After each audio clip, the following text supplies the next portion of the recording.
Hi, listeners. Welcome back to No Priors. Today, we're hanging out with Andrej Karpathy, who needs no introduction. Andrej is a renowned researcher, beloved AI educator and cuber, an early team member from OpenAI, the lead for Autopilot at Tesla, and now working on AI for education.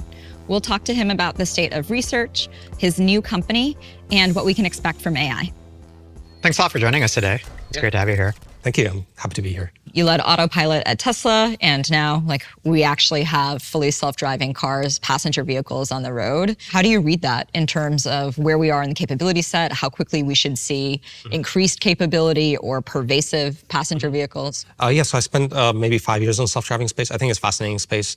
And basically what's happening in the field right now is, I do also think that I draw a lot of analogies, I would say, to AGI from self-driving, and maybe that's just because I'm familiar with it. But I kind of feel like we've reached AGI a little bit in self-driving because there are systems today that you can basically take around, and as a paying customer can take around here. So Waymo in San Francisco here is, of course, very common. Probably you've taken Waymo. I've taken it a bunch, and it's amazing, and it can drive you all over the place, and you're paying for it as a product.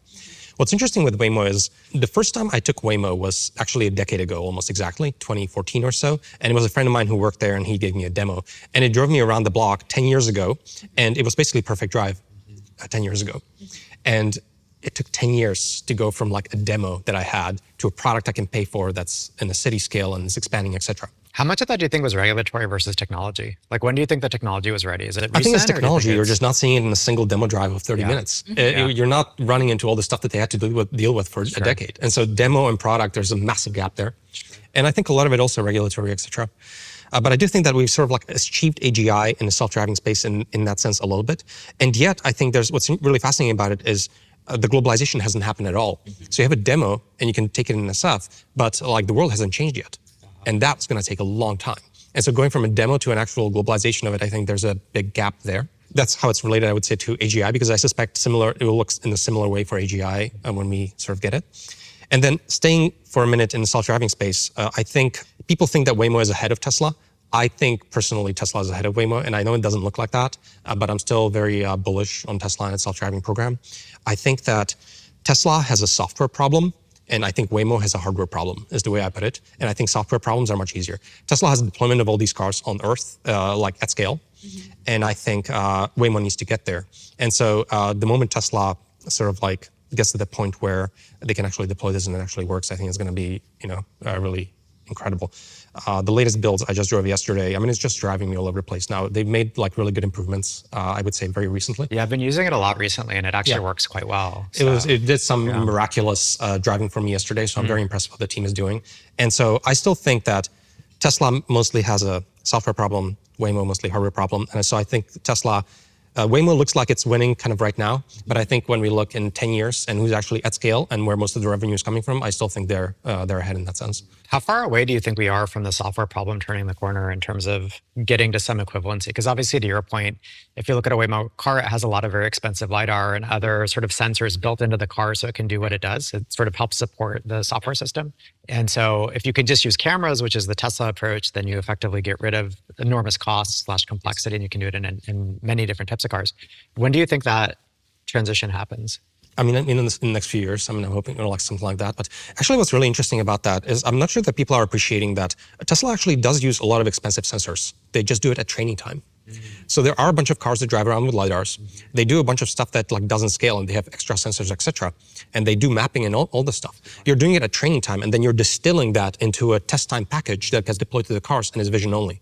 And it's an arbitrage on sensors and expense. Yeah. And so I think it's actually kind of a brilliant strategy that I don't think is fully appreciated. And I think it's going to work out well because the pixels have the information. And I think the network will be capable of doing that. And yes, at training time, I think these sensors are really useful, but I don't think they're as useful at test time. And I think you don't. It seems like the one other thing or transition that's happened is basically a move from a lot of edge case designed heuristics associated with it versus end-to-end deep learning. And that's what other shift that's happened recently. Do you want to talk a little bit about that and sort of what that? Yeah, I think that was always the plan from the start, I would say, at Tesla, as I was talking about how the neural net can eat through the stack. Because when I joined, there was a ton of C++ code, and now there's much, much less C++ code in the test time package that runs in the car. Because there's still a ton of stuff in the backend. that we're not talking about. The neural net kind of like takes through the system. So first it just does like a detection on the image level. Then it does multiple images, gives you prediction. Then multiple images over time give you a prediction. And you're discarding C++ code. And eventually you're just giving steering commands. And so I think Tesla is kind of eating through the stack. My understanding is that current Waymos are actually like not that, but that they've tried, but they ended up like not doing that is my current understanding, but I'm not sure because they don't talk about it. But I do fundamentally believe in this approach. And I think that's the last piece to fall, if you want to think about it that way. And I do suspect that the end-to-end systems for Tesla in, like, say, 10 years, it is just a neural net. I mean, the videos stream into a neural net and commands come out. You have to sort of build up to it incrementally and do it piece by piece. And even all the intermediate predictions and all these things that we've done, I don't think they've actually like misled the development. I think they're part of it because there's a lot of subtle reasons for this. So actually, like end-to-end driving, when you're just imitating humans and so on, you have very few bits of supervision to train a massive neural net. And it's too few bits of signal to train so many billions of parameters. And so these intermediate representations and so on help you develop the features and the detectors for everything. And then it makes it a much easier problem for the end-to-end part of it. And so I suspect, although I don't know because I'm not part of the team, but there's a ton of pre-training happening so that you can do the fine-tuning for end-to-end. And so basically, I feel like it was necessary to eat through it incrementally, and that's what Tesla has done. I think is the right approach, and it looks like it's working. So I'm really looking forward to it. If you had started end-to-end, you wouldn't have had the data anyway. That makes sense, yeah. So you worked on the Tesla humanoid robot before you left. I have so many questions, but one is like starting here. What transfers? Basically, everything transfers, and I don't think people appreciate it. Okay, that's a big claim. I think seems like a very different cars problem. are basically robots when you actually look at it. Okay. Cars are robots, and Tesla, I don't think is a car company. I think this is misleading. This is a robotics company, robotics at scale company. Because I would say at scale is also like a whole separate variable. They're not building a single thing. They're building the machine that builds the thing, which is a whole separate thing. And so I think robotics at scale company is what Tesla is. And I think in terms of the transfer from cars to humanoids, it was not that much work at all. And in fact, like the early versions of Optimus, the robot, it thought it was a car, like because it had the exact same computer, it had the exact same cameras. It was really funny because we were running the car networks on the robot, but it's walking around the office and so on.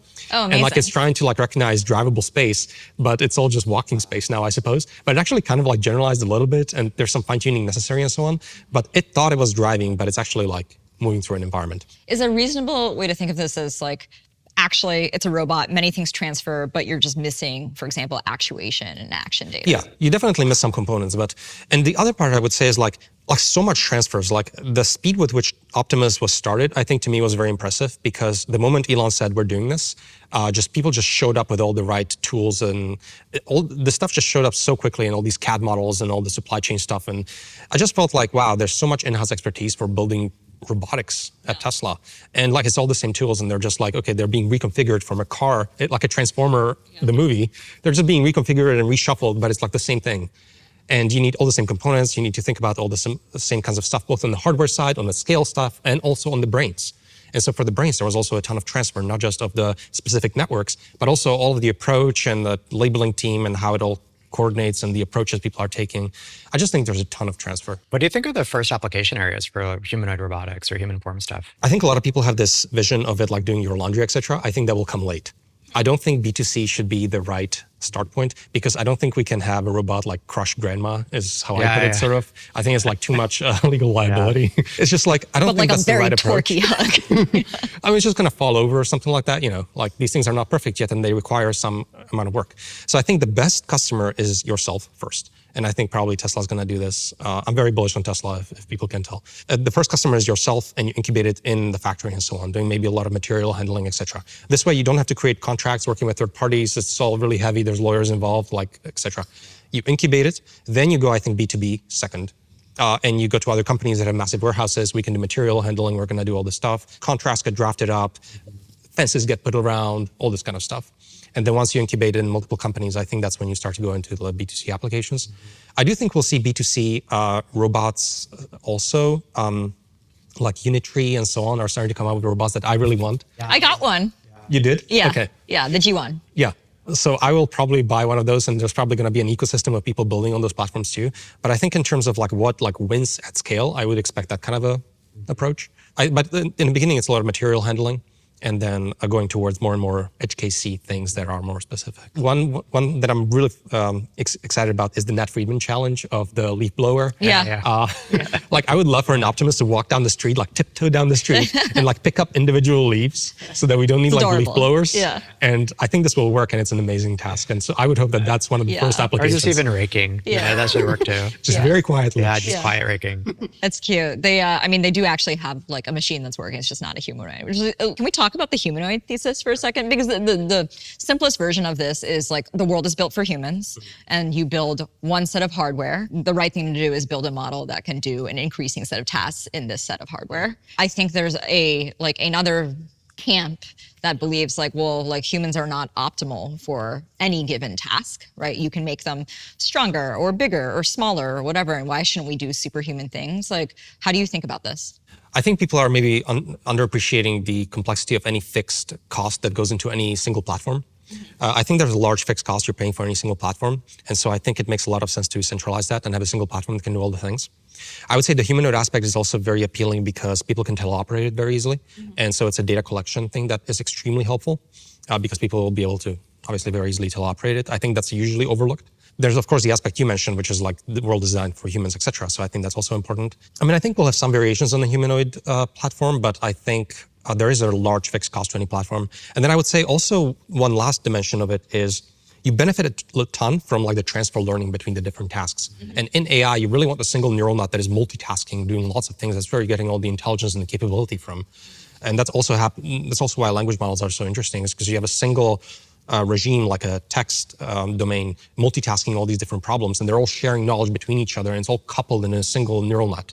And I think you want that kind of a platform, and you want all the data you collect for leaf picking to benefit all the other tasks.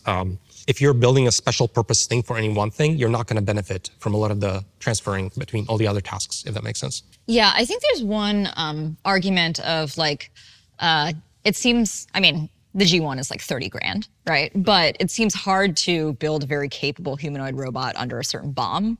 And like, if you wanted to, put an arm on wheels that can do things, like maybe there are cheaper approaches to a general platform at the beginning. Does that make sense to you?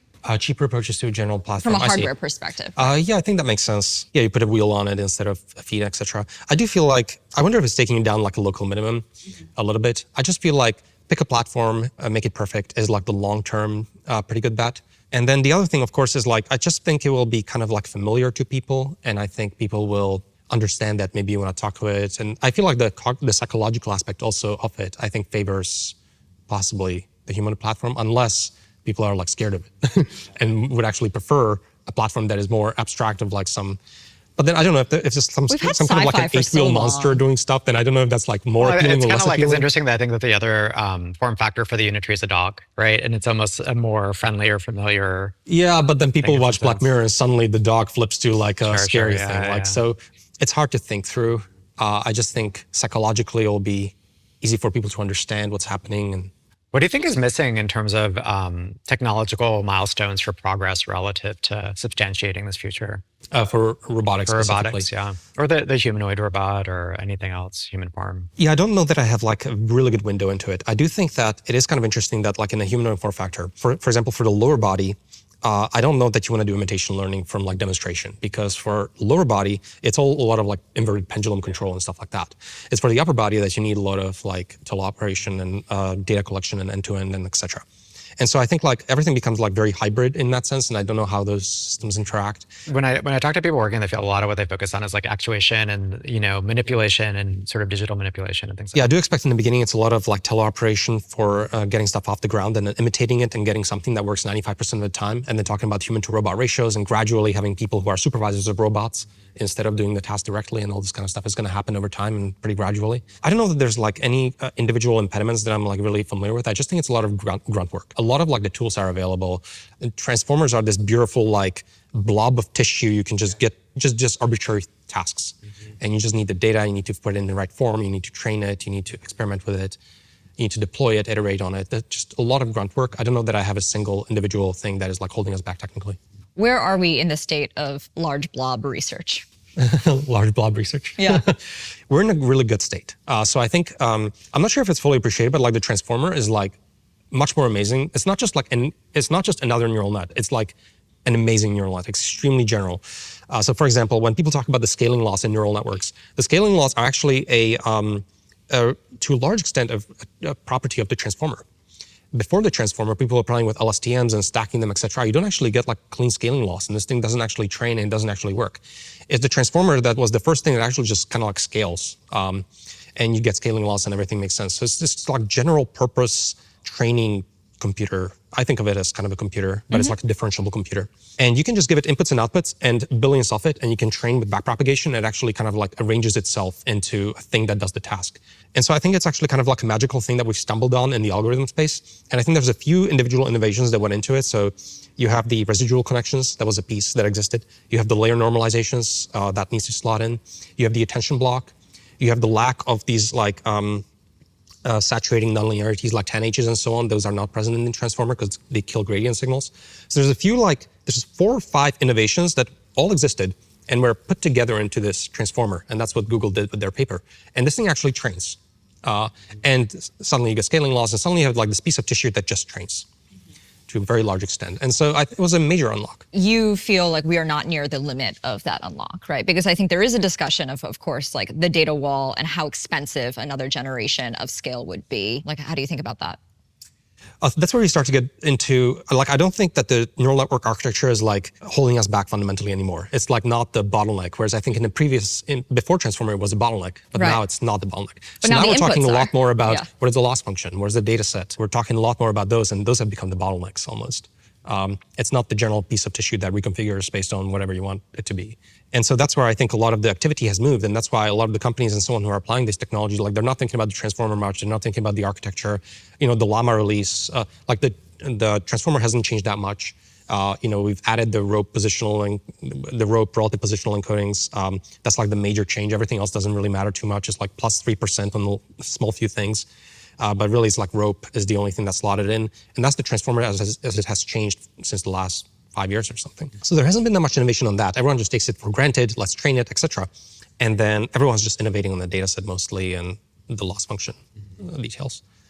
So that's where all the activity has gone to. Right, but what about the argument, like in that domain, that was easier when we were taking internet data, and we're out of internet data, and so the questions are really around like synthetic data or more expensive data collection? So I think that's a good point. So that's where a lot of the activity is now in LLMs. So the internet data is like not the data you want for your transformer. It's like a nearest neighbor that actually gets you really far, surprisingly. But the internet data is a bunch of internet web pages, right? It's just like what you want is the inner thought monologue of your brain. Yep. That's the ideal The trajectories data. in your brain. The trajectories in your brain as you're doing problem solving. If we had 1 billion of that, like AGI is here, roughly speaking. I mean, to a very large extent. And we just don't have that. So where a lot of activity is now, I think, is we have the internet data that actually gets you like really close because it just so happens that internet has enough of reasoning traces in it and a bunch of knowledge, and the transformer just makes it work okay. So I think a lot of activity now is around refactoring the data set into these inner monologue formats. And I think there's a ton of synthetic data generation that's helpful for that. So what's interesting about that also is like the extent to which the current models are helping us create the next generation of models. And so it's kind of like, the staircase of improvement. How much do you think synthetic data is, or how far does that get us, right? Because to your point on each model helps you train the subsequent model better, or at least create tools for it, data labeling, whatever maybe. Part of it is synthetic data. How important do you think the synthetic data piece is? Because when I talk to people, they say, I think it's the only way we can like make progress is we have to make it work. I think with synthetic data, you just have to be careful because these models are silently collapsed. Is like one of the major issues. So if you go to ChatGPT and you ask it to give you a joke, you'll notice that it only knows like 3 jokes. That's like it gives you like 1 joke, I think, most of the time, and sometimes it gives you like 3 jokes. And it's because the models are collapsed and it's silent. So when you're looking at any single individual output, you're just seeing a single example. But when you actually look at the distribution, you'll notice that it's not a very diverse distribution, it's silently collapsed. When you're doing synthetic data generation, this is a problem because you actually really want that entropy. You want the diversity and the richness in your data set. Otherwise, you're getting collapsed data sets. And you can't see it when you look at any individual example, but the distribution has lost a ton of entropy and richness. And so it silently gets worse. And so that's why you have to be very careful and you have to make sure that you maintain your entropy in your data set. And there's a ton of techniques for that. As an example, someone released this persona data set as an example. The persona data set is a data set of 1 billion personalities like humans. like backgrounds. Oh, like yes, I saw this, yeah. I'm a teacher or I'm an artist, I live here, I do this, etc.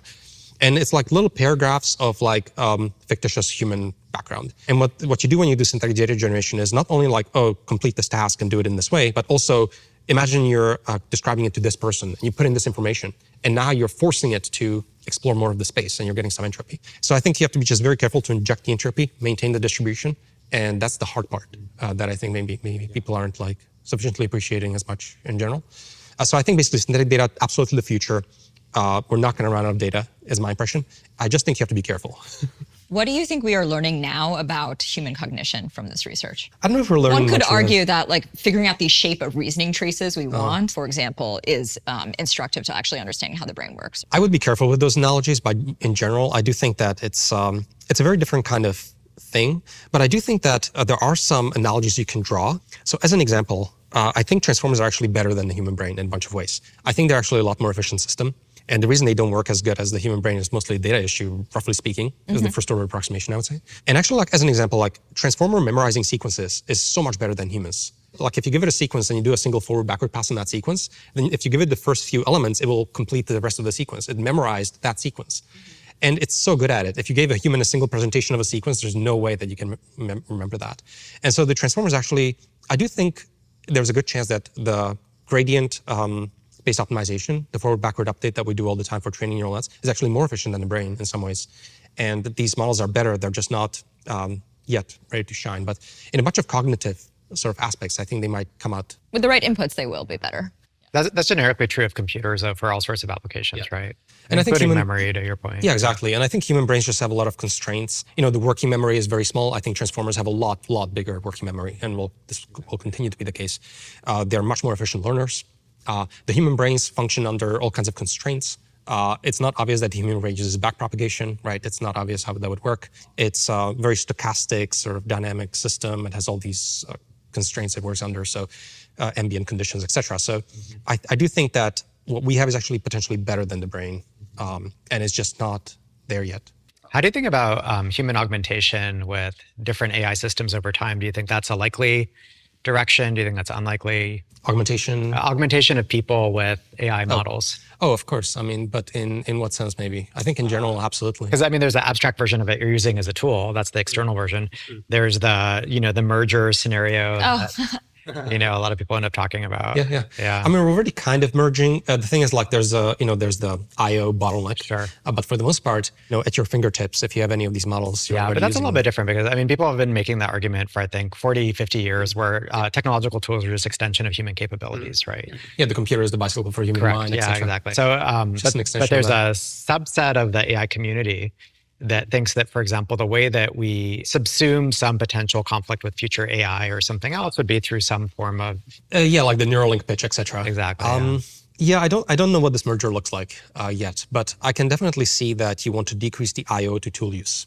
And I see this as kind of like an exocortex we're building on top of our neocortex, right? And it's just the next layer, and it just turns out to be in the cloud, etc. But it is the next layer of the brain. Yeah, Accelerando, a book from the early 2000s, has a version of this where basically everything is substantiated in a set of goggles that are computationally attached to your brain that you wear. And then if you lose them, you must feel like you're losing a part of your persona or memory. I think that's very likely, yeah. And today the phone is already almost that. And I think it's going to get worse. When you put your techno stuff away from you, you're just naked human in nature. If you lose part of your intelligence, it's very anxiety-inducing. A very simple example of that is just maps, right? So a lot of people now have noticed can't actually navigate their city very well anymore because they're always using turn-by-turn direction. And if we have this, for example, like Universal Translator, which I don't think is too far away, like you'll lose the ability to speak to people who don't speak English if you just put your stuff away. I'm very comfortable repurposing that part of my brain to do further research.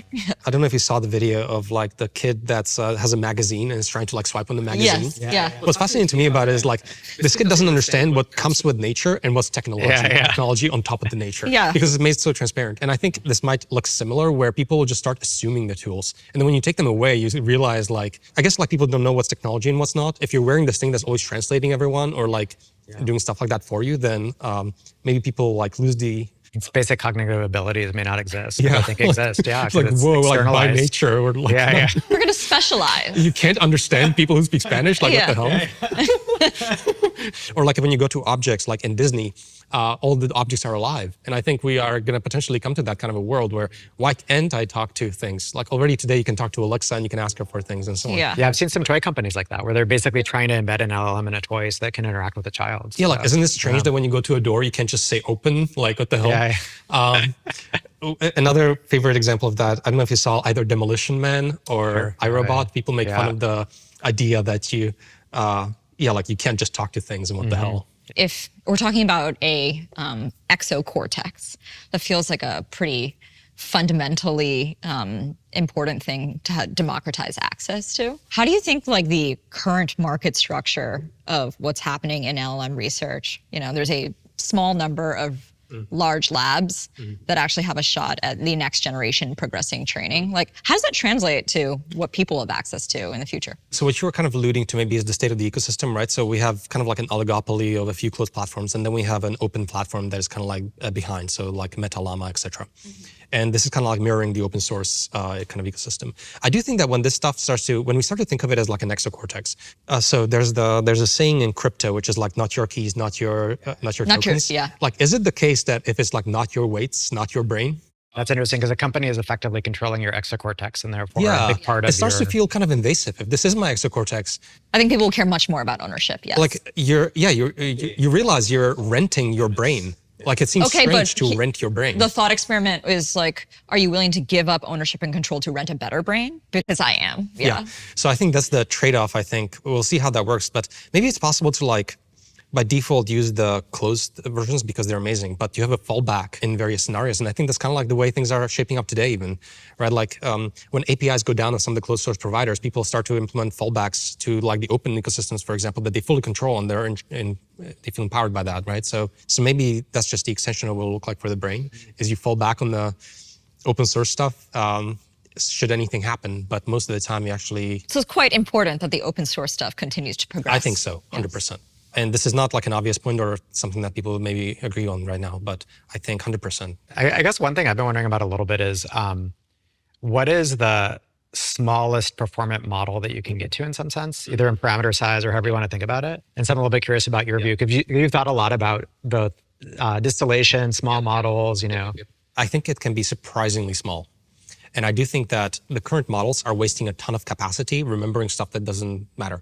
Like they remember SHA hashes, they remember like the ancient... Because the data set is not curated at the best. Yeah, exactly. Yeah. And I think this will go away. And I think we just need to get to the cognitive core. And I think the cognitive core can be extremely small. And it's just this thing that thinks. And if it needs to look up information, it knows how to use different tools. Is that like 3 billion parameters? Is that 20 billion parameters? I think even a billion suffices. We'll probably get to that point. And the models can be very, very small. And I think the reason they can be very small is fundamentally, I think, just like distillation works. It may be like the only thing I would say. Distillation works like surprisingly well. Distillation is where you get a really big model or a huge amount of compute or something like that, supervising a very small model. And you can actually stuff a lot of capability into a very small model. Is there some sort of like mathematical representation of that or some information theoretical like formulation of that? Because it almost feels like you should be able to calculate that now in terms of what's the... Maybe like one way to think about it is like, we go back to like the internet data set, which is what we're working with. The internet is like 0.001% cognition and like 99.99% of like information is just like, garbage, yeah. And I think most of it is not useful to the thinking part. And it's like, I guess maybe another way to frame the question is like, is there a mathematical representation of cognitive capability relative to model size? Or how do you capture cognition in terms of, here's the min or max relative to what you're trying to accomplish? And maybe there's no good way to represent that. So I think maybe 1 billion parameters gets you sort of like a good cognitive core. I think probably right. I think even 1 billion is too much. I don't know. We'll see. It's very exciting, given if you think about, it's a question of like on an edge device versus on the cloud, but And also this raw cost of using the model and everything. Yeah, it's very exciting. Right, but at less than a billion parameters, I have my exocortex on a local device as well. Yeah, and then probably it's not a single model, right? Like it's interesting to me to think about what this will actually play out like, because I do think you want to benefit from parallelization. You don't want to have a sequential process. You want to have a parallel process. And I think companies to some extent are also kind of like parallelization of work. But there's a hierarchy in a company because that's one way to, you have the information processing and the reductions that need to happen within the organization for information. So I think we'll probably end up with companies of LLMs. I think it's not unlikely to me that you have models of different capabilities specialized to various unique domains. Maybe there's a programmer, etc.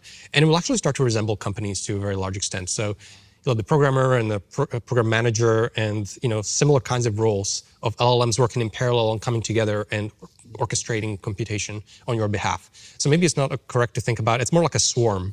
Your exocortex is like a feels swarm like an of LLMs. ecosystem. It's like a biological ecosystem where you have specialized roles and niches. And I think it will start to resemble that. You have automatic escalation to other parts of the swarm, depending on the difficulty of the problem and the specialization. So maybe the CEO is like a really brilliant cloud model. Yeah. But the workers can be a lot cheaper, maybe even open source models or whatnot. And my cost function is different from your cost function. Yeah, so that could be interesting. You left OpenAI, you're working on education. You've always been an educator. Like, why do this? I would start with, I've always been an educator and I love learning and I love teaching. And so it's kind of just like a space that I've been very passionate about for a long time. And then the other thing is, I think one macro picture that's kind of driving me is, I think there's a lot of activity in like AI and I think most of it is to kind of like replace or displace people, I would say. It's in the theme of like sliding away the people, but I'm always more interested in anything that kind of empowers people. And I feel like I'm kind of on a high level like team human, and I'm interested in things that AI can do to empower people. And I don't want the future where people are kind of on the side of automation. I want people to be very in an empowered state, and I want them to be amazing, much more amazing than today. And then other aspects that I find very interesting is like, how far can a person go if they have the perfect tutor for all the subjects? And I think people could go really far if they had the perfect curriculum for anything. And I think we see that with, if some rich people maybe have tutors and they do actually go really far. And so I think we can approach that with AI or even like surpass it.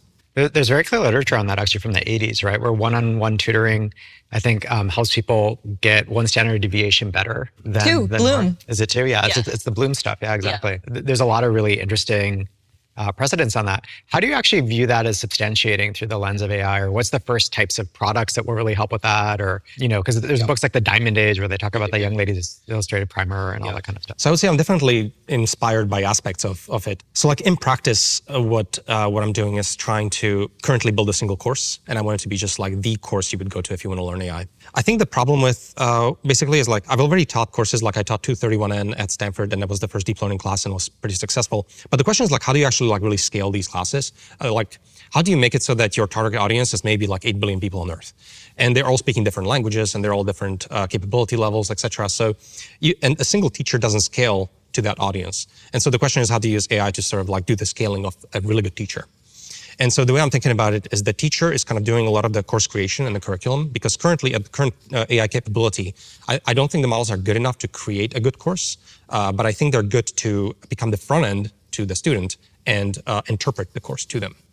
And so basically the teacher doesn't go to the people, and the teacher is not the front end anymore. The teacher is on the back end designing the materials in the course, and the AI is the front end, and it can speak all the different languages, and it kind of like takes you through the course. Should I think of that as like the TA type experience, or is that not a good analogy here? That is like one way I'm thinking about it. It's AI TA. I'm mostly thinking of it as like this front end to the student, and it's the thing that's actually interfacing with the student and taking them through the course. And I think that's tractable today, and it just doesn't exist, and I think it can be made really good. And then over time, as the capability increases, you would potentially refactor the setup in various ways. I like to find things where, like the AI capability today and having a good model of it, and I think a lot of companies that maybe don't quite understand intuitively where the capability is today, and then they end up kind of like building things that are kind of like too ahead of what's available, or maybe not ambitious enough. And so I think I do think that this is kind of a sweet spot of what's possible and also really interesting and exciting. So I want to go back to something you said that I think is very inspiring, especially coming from like your background and understanding of where exactly we are in research, which is essentially like we do not know what the limits of human performance from a learning perspective are, given much better tooling. And I think there's like a very easy analogy to, we just had the Olympics like a month ago, right? And you know, a runner and it's the very best mile time, or pick any sport today, is much better than it was, putting aside performance enhancing drugs like 10 years ago, just because like you start training earlier, you have a very different program, we have much better scientific understanding, we have technique, we have gear. The fact that you believe like we can get much further as humans if we're starting with like the tooling and the curriculum is amazing. Yeah, I think we haven't even scratched like what's possible at all. So I think there's like two dimensions basically to it. Is number one is the globalization dimension of like, I want everyone to have really good education, but the other one is like, how far can a single person go? Yeah. And I think both of those are very interesting and exciting. Usually when people talk about one-on-one learning, they talk about the adaptive aspect of it, where you're a challenging person at the level that they're at. Yeah. Do you think you can do that with AI today, or is that something for the future? And it's more, today it's about reach and multiple languages and globalization. I think the low-hanging fruit is things like, for example, different languages. Super low-hanging fruit. I think the current models are actually really good at translation, basically, and can target the material and translate it like at the spot. So I think a lot of things are low-hanging fruit. This adaptability to a person's background, I think, is like not at the low-hanging fruit, but I don't think it's like too high up or too much away. But that is something you definitely want, because not everyone is coming in with the same background. And also what's really helpful is like, if you're familiar with some other disciplines in the past, then it's really useful to make analogies to the things you know. And that's extremely powerful in education. So that's definitely a dimension you want to take advantage of. But I think that starts to get to the point where it's like not obvious and needs some work. I think like the easy version of it is not too far, where you can imagine just prompting the model. It's like, oh, hey, I know physics, or I know this. And you probably get something. But I guess what I'm talking about is something that actually works, not something that like you can demo and work sometimes. So I just mean like it actually really works in the way a person would. Yeah. And that's the reason I was asking about adaptability, because also people learn at different rates, or certain things they find challenging that others don't, or vice versa. And so it's a little bit of how do you modulate relative to that context. And I guess you could have some reintroduction of what the person is good or bad at into the model over time as you. That's the thing with AI. I feel like a lot of these capabilities are just kind of like prompt away. So you always get like demos, but like, do you actually get a product? You know what I mean? So, so in this sense, I would say the demo is near, but the product is far. So one thing we were talking about earlier, which I think is really interesting, is sort of lineages. That happens in the research community, where you come from certain labs and everybody gossips about being from each other's labs. I think a very high proportion of Nobel laureates actually used to work in a former Nobel laureates lab. So there's some propagation of, I don't know if it's culture or knowledge or branding or what. And in an AI education-centric world, how do you maintain lineage, or does it not matter? Or how do you think about those aspects of propagation of network and knowledge? I don't actually want to live in a world where lineage like matters too much, right? So I'm hoping that AI can help you destroy that structure a little bit. It feels like kind of gatekeeping by some finite, scarce resource, which is like, oh, there's a finite number of people who have this lineage, etc. So I feel like it's a little bit of that aspect. So I'm hoping it can destroy that. It's definitely one piece, like actual learning, one piece pedigree. Right. Yeah. Well, it's also the aggregation of, it's a cluster effect, right? It's like, why is all of or much of the AI community in the Bay Area? Or why is most of the fintech community in New York? Yeah. And so I think a lot of it is also just you're clustering really smart people with common interests and beliefs, and then they kind of propagate from that common core, and then they share knowledge in an interesting way. You could argue a lot of that behavior has shifted online to some extent, particularly for younger people. I think one aspect of it is kind of like the educational aspect, where like if you're part of a community today, you're getting a ton of education and apprenticeship, et cetera, which is extremely helpful and gets you to a point of empowered state in that area. I think the other piece of it is like the cultural aspect of what you're motivated by and what you want to work on. What does the culture prize, and what do they put on the pedestal, and what do they kind of like worship, basically? So in academic world, for example, is the H index. Yeah. Everyone cares about the H index, the amount of papers you publish, et cetera. And I was part of that community, and I saw that. And I feel like now I've come to different places, and there's different idols in all the different communities. And I think that has a massive impact of what people are motivated by and where they get their social status and what actually matters to them. I also was, I think, part of different communities, like growing up in Slovakia, also a very different environment. Being in Canada, also a very different environment. What mattered there? So, sorry? Thank you. Oh, hockey. Yeah, hockey. I would say, as an example, I would say in Canada, I was in University of Toronto and Toronto. I don't think it's a very entrepreneurial pilled environment. It doesn't even occur to you that you should be starting companies. I mean, it's not something that people are doing. You don't know friends who are doing it. You don't know that you're supposed to be looking up to it. People aren't like reading books about all the founders and talking about them. It's just not a thing you aspire to or care about. And what everyone is talking about, is where are you getting your internship? Where are you going to work afterwards? And it's just accepted that there's a fixed set of companies that you are supposed to pick from, and just align yourself with one of them, and that's like what you look up to or something like that. So these cultural aspects are extremely strong, and maybe actually the dominant variable.